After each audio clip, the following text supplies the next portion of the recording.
ಜೈಲಲ್ಲಿ ಪ್ರಜ್ವಲ್ಗೆ ಫೋನ್ ತಂದು ಕೊಟ್ಟವರು ಯಾರು, ಎಷ್ಟು ದಿನಗಳಿಂದ ಮೊಬೈಲ್ ಬಳಕೆ ಮಾಡ್ತಾ ಇದ್ದಾರೆ, ಯಾರ ಕೈವಾಡ ಇದೆ ಎಂಬುದನ್ನು ತನಿಖೆ ಮಾಡೋಕೆ ಸೂಚನೆಯನ್ನ ಕೊಡಲಾಗಿದೆ ಅಂತ ಹೇಳಿ ಈಗಾಗಲೇ ಅಧಿಕಾರಿಗಳಿಗೆ ಕಾರಾಗೃಹ ಡಿಜಿಪಿ ಅಲೋಕ್ ಕುಮಾರ್ ಸೂಚನೆಯನ್ನ ಕೊಟ್ಟಿದ್ದಾರೆ. ಪ್ರಜ್ವಲ್ ರೇವಣ್ಣ ಎಷ್ಟು ದಿನಗಳಿಂದ ಮೊಬೈಲ್ ಅನ್ನ ಉಪಯೋಗ ಮಾಡ್ತಾ ಇದ್ದ ಜೈಲೊಳಗೆ ಯಾರ ಕೈವಾಡ ಇದೆ, ಅಧಿಕಾರಿಗಳಿಗೆ ಕಾರಾಗೃಹ ಡಿಜಿಪಿ ಅಲೋಕ್ ಕುಮಾರ್ ಸೂಚನೆಯನ್ನ ಕೊಟ್ಟಿದ್ದಾರೆ. ಪರಪ್ಪನ ಅಗ್ರಹಾರದಲ್ಲಿ ಆಂಧ್ರ ಮೂಲದ ಏರ್ಟೆಲ್ ಸಿಮ್ಗಳು ಪತ್ತೆಯಾಗಿವೆ. ಭದ್ರತೆ ಇದ್ರೂ ಜೈಲಿನ ಒಳಗೆ ಮೊಬೈಲ್ಗಳು ಹೇಗೆ ಸಪ್ಲೈ ಆಗ್ತಾ ಇವೆ? ಈವರೆಗೂ ದಾಳಿಯಲ್ಲಿ 100ಕ್ಕೂ ಹೆಚ್ಚು ಸಿಮ್ ಕಾರ್ಡ್ಗಳು ಪತ್ತೆಯಾಗಿವೆ. ಇದರಲ್ಲಿ ಅಧಿಕಾರಿಗಳು ಭಾಗಿಯಾದರೆ ಅಂಥವರ ವಿರುದ್ಧ ಕ್ರಮಕ್ಕೆ ಆದೇಶವನ್ನು ಕೂಡ ಹೊರಡಿಸಲಾಗಿದೆ.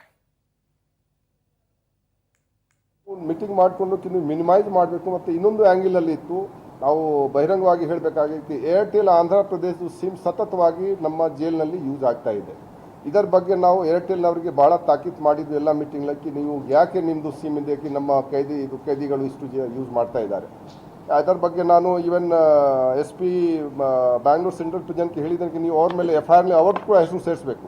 ಆ್ಯಕ್ಚುಲಿ ಈಗ ಕೂಡ ನಮ್ಮ ಪ್ರಕಾರ ಈಗ ಏನಿದು ತನಿಖೆ ನಡೀತಾ ಇದೆ, ಆ CCVನವರು ಅವ್ರದ್ದು ಹೇಗೆ ಇಷ್ಟು ಹೇಳಿದರೂ ಕೂಡ ಮತ್ತೆ ಅವರದೇ ಇದು ಸಿಮ್ ಸಿಗ್ತಾ ಇದೆ, ಅವರದೇ ಸಿಮ್ ಯೂಸ್ ಮಾಡ್ತಾ ಇದ್ದು ಏನು ಕಾರಣ, ಇದರ ತನಿಖೆ ಕೂಡ ಮಾಡಬೇಕು. ಯಾಕೆಂದರೆ ಜೈಲಿನಲ್ಲಿ ಏನು ಸಿಮ್ ಸಿಕ್ಕಿದೆ ಅದು ಏರ್ಟೆಲ್ ಆಂಧ್ರ ಪ್ರದೇಶ್ ಸಿಮ್ನ ಇದು ಸಿಗ್ತಾ ಇದೆ. ಇದು ಏನು ಗುಟ್ಟು ಇದು ನಮ್ಮ ಪ್ರಕಾರ ಸ್ವಲ್ಪ ಅದು ಬೇಳ ಆಗಬೇಕು.